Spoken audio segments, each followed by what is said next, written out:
तो किसी ने क्या खूब कहा है कि अंत में तो सब कुछ ठीक सिर्फ फिल्मों में होता है, असल जीवन में अंत में तो सब कुछ अंत हो जाता है और अंत में सिर्फ और सिर्फ अंतिम संस्कार ही होता है। दोस्तों, आज एक बहुत छोटी सी कहानी लेकिन बहुत कमाल की कहानी मैं आप सबको सुनाने वाला हूँ। बहुत पुरानी बात है, एक बहुत ही बड़ा एक राजा था।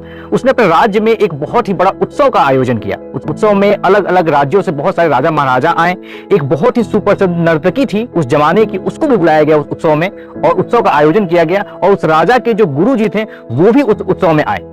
उत्सव शुरू हुआ, शाम के खाने के बाद में उस नर्तकी का नृत्य होना था। नृत्य शुरू होने से पहले सारे राजा महाराजा वहां बैठे, वो गुरु जी भी वहां आसन लगा करके बैठे। अब क्योंकि वो गुरु जी जो थे वो जंगलों में रहते थे तो उनके पास उस नर्तकी को देने के लिए कुछ नहीं था। इस बात को देख करके राजा ने एक सोने के सिक्के की पोटली अपने गुरु जी को दे दी और उनसे ये कहा कि जब भी आपको इस नर्तकी का नृत्य अच्छा लगे तो आप उसको इस पोटली में से सिक्के निकाल करके दे देना। नृत्य शुरू हुआ, पूरी रात नृत्य का कार्यक्रम चलता रहा, लोग वाहवाही करते रहे और नृत्य देखते रहे। सुबह होने में कुछ पहर बचा हुआ था, कुछ समय बचा हुआ था। उसी समय जो तबला वादक था, जो तबला बजा रहा था, जो उस नर्तकी के नृत्य पर संगीत दे रहा था, उसको नींद आने लगी और वो ऊँघने लगा। ये देख करके नर्तकी डर गई। उसने सोचा कि अगर ये ऊँघता है और अगर ये पूरा कार्यक्रम खराब होता है तो राजा इसको बहुत बड़ा दंड दे सकता है। तो उसने नाचते नाचते ही एक दोहा कहा, घनी गई थोड़ी रही यामे पल पल जाए, एक पल के कारण कहीं कलंक ना लग जाए। इस बात को सुनते ही तबला वादक जो था वो सतर्क हो गया और सतर्क होकर के उसने दोबारा से बढ़िया तरीके से तबला बजाना शुरू कर दिया। नर्तकी की इस चतुराई को देख करके वहां पे जो राजा का जो राजकुमार था, जो बेटा था, वो दौड़ता हुआ आया और उसने अपना मुकुट जो है उस नर्तकी को दान में दे दिया। इसके ठीक पीछे उस राजा की जो बेटी थी, जो राजकुमारी थी, वो भी भागती हुई आई और उसने अपने गले का पूरा हार जो है उस नर्तकी को तोहफे में दे दिया। इसके बाद गुरु जी अपने सिंहासन से उठते हैं और उठने के बाद में जो सोने की पोटली थी जो राजा ने उन्हें दी थी वो भी उस नर्तकी को सौंप देते हैं। राजा ये देख करके थोड़ा परेशान हो गया। वो चौंक गया कि आखिर ऐसा क्या है कि एक छोटे से दोहे को कहने के बाद में सारे लोग जो है वो भाग भाग करके तोहफे दे रहे हैं, जिसके पास जो कुछ भी वो सब कुछ लुटाते चला जा रहा है। राजा अपने सिंहासन से उठता है और कहता है कि ये क्या तमाशा चल रहा है। इस नर्तकी ने पूरी रात नृत्य किया और एक छोटा सा दोहा क्या बोल दिया कि आप सब लोग इसके दीवाने हो गए, इसके पीछे अपना सब कुछ लुटाने में लग गए हैं। तो ये माजरा क्या है, ये मुझे बिल्कुल समझ में नहीं आ रहा है। उसी समय जो गुरु जी थे उन्होंने राजा को रोका और राजा को कहा कि राजा, इसने बहुत ही बड़ी बात कही है और इसने एक दोहे से मेरी आंखें खोल दी है। मैं पूरे जीवन जो है वो जंगलों में रहा, तपस्या करता रहा, प्रभु की साधना करता रहा और आज अंत समय जब मेरा कुछ समय में आने वाला है तो मैं आपके कहने पर यहाँ पर नर्तकी का नृत्य देखने बैठ गया, सिक्के लुटाने बैठ गया। और इसने बहुत अच्छी बात कही कि घनी गई थोड़ी रही, यानी कि ज्यादा कुछ तो निकल गया है, बस थोड़ा समय रह गया है। कुछ ऐसा ना कर जाना जिससे कि इस थोड़े समय में ही आपके माथे पर एक कलंक लग जाए। और आज इस दोहे ने मेरी आंखें खोल दी है।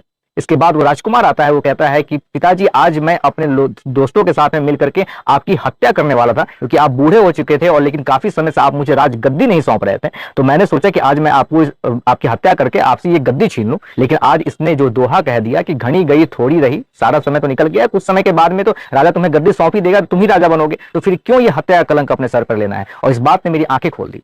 इसके बाद वो राजकुमारी आती है, वो कहती है कि आज मैं अपने महल के एक महावत के साथ भागने वाली थी, क्योंकि आप मेरी शादी नहीं करा रहे थे, आपका ध्यान बिल्कुल भी मेरी शादी ऊपर नहीं था, जबकि मैं शादी की योग्य हो चुकी थी।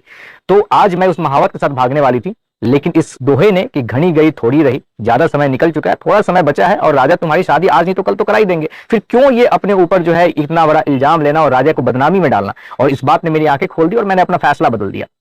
ये सारी बातें सुन करके राजा चौंक जाता है और उसके बाद राजा कहता है कि मैं आज और इसी समय अपने बेटे को इस पूरे राज्य का राजा घोषित करता हूं और मैं अपनी बाकी बची हुई पूरी जिंदगी जो है वो जंगलों में प्रभु की तपस्या में लीन होकर के गंवाऊंगा।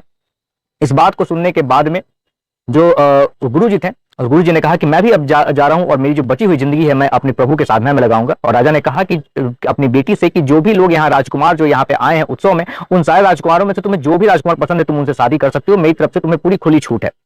नर्तकी जो ये सब कुछ देख रही थी वो सोचती है कि मेरी एक दोहे ने इन सारे लोगों की जिंदगी बदल दी, सबको अलग अलग तरीके से सोचने में मजबूर कर दिया और मैं आज भी यही सब कर रही हूँ।